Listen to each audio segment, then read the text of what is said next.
I wanted to make a few points about the whole Tyrion is a Targaryen theory. While the evidence for it is rather circumstantial, I think taken together it builds a pretty compelling case. What's more, it stems back to Book 1 of the series. Anyway, here's what I could think of so far. Like Aemon Targaryen and his brothers, Tyrion dreamed of dragons as a child. He, quote, used to start fires in the bowels of Casterly Rock and stare at the flames for hours pretending they were dragon fire, end quote. He continues to read many books on dragons as an adult and often fantasizes about feeding his enemies, usually his sister, to the flames. This is all very Aerys Targaryen as well. King Aerys was described as being infatuated by Joanna Lannister, to the point where, during her wedding feast, he lamented the revocation of the First Night Law and also made inappropriate gestures towards her. I can't imagine these gestures becoming less pronounced as his insanity grew in the intervening years. My only qualm here is that I can't imagine Tywin remaining hand for several years after Joanna had been sexually assaulted, which he apparently did.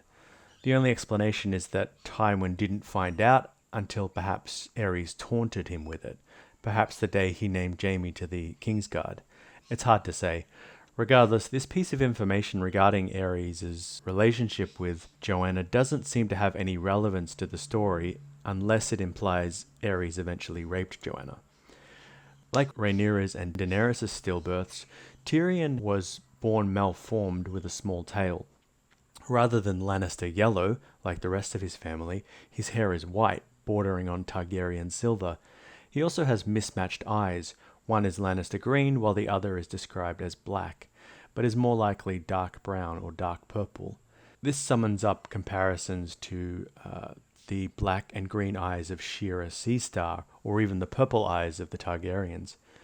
Tywin claims at one point that the only reason Tyrion is allowed to be called a Lannister is because, quote, I cannot prove you are not mine. And of course his final words are, quote, you are no son of mine. Though to be fair, he says a similar thing to Jaime a few chapters prior. Even one of Tyrion's first lines in the series, quote, all dwarves are bastards in their father's eyes, takes on a new meaning.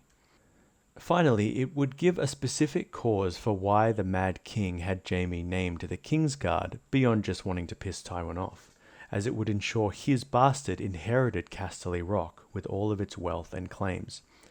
It seems like people's main problem with this theory is that they think it ruins Tyrion's relationship with his father.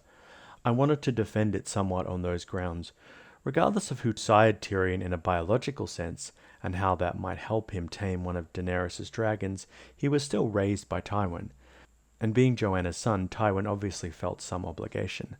I think we can draw distinct parallels to Jon Snow's situation. Jon may have been sired by a Targaryen, but I don't think anyone would argue that Ned wasn't his father in all the ways that mattered, and Jon absolutely identifies himself as a Stark. So it is with Tyrion. Indeed, another interesting parallel is that Ned and Tywin both possibly claimed these ill-gotten bastards as their own in order to protect the honor of someone they loved deeply. Unfortunately, Tywin's hatred of Aerys seemed to have twisted the way he treated Tyrion into something incredibly abusive, to the point of sexual abuse with the whole Tysha episode. This is perhaps even suppressed rage over Joanna's fate. The knowledge that Tywin isn't his real father, though they are of course related by blood and marriage through Joanna Lannister, doesn't change the way Tyrion was raised or the complex relationship the two characters shared while Tywin was still alive. It simply adds a new wrinkle to Tywin's character. Even if he is a bastard, I highly doubt Tyrion will ever find out about it. I think Martin's vague implications are purely for the benefit of the reader. However, if Tyrion did somehow learn the truth, and by truth I mean totally unsubstantiated reader theory, it wouldn't change their relationship so much as alter his perception of Tywin as a man. That is, the notion that for all Tywin's cruelty and coldness, he loved his wife enough to raise her bastard son rather than drown it in the sea. In fact, Tywin's venom over Tyrion being a dwarf could almost be interchangeable with him being the product of his wife's rape. As I said though, I doubt, even hope, that Tyrion remains oblivious, as so many characters do regarding their parentage and destiny, and that these wisps of knowledge and speculation are purely for the reader's benefit. Frankly, I don't really care if we find out Tyrion's or Jon's true parentage.